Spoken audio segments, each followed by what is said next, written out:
Next हम देखेंगे home के फीचर्स को। होम के फीचर्स में सबसे पहले हमारे पास है कट।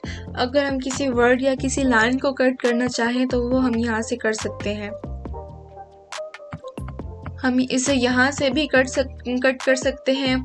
और इसका सेकंड मेथड ये है कि हम इसकी ऑप्शंस निकाल के भी इसे कट कर सकते हैं। और इसका थर्ड मेथड इसकी शॉर्टकट कमांड है जो कि है Ctrl+X। Ctrl+X प्रेस करने से भी हमारे पास ये कट हो जाएगा।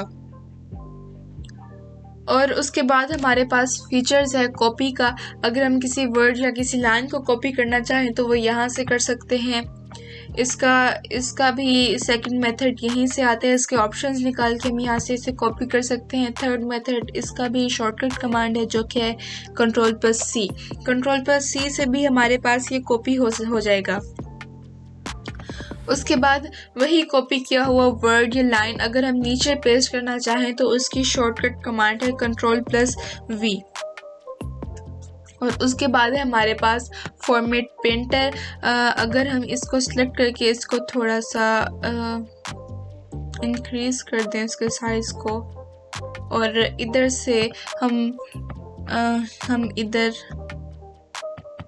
इस पे यही इफेक्ट अप्लाई करना चाहें तो हम इसको सिलेक्ट करेंगे पहले, और इधर से इसे क्लिक करेंगे और इसे सिलेक्ट करके उसे अप्लाई कर सकते हैं।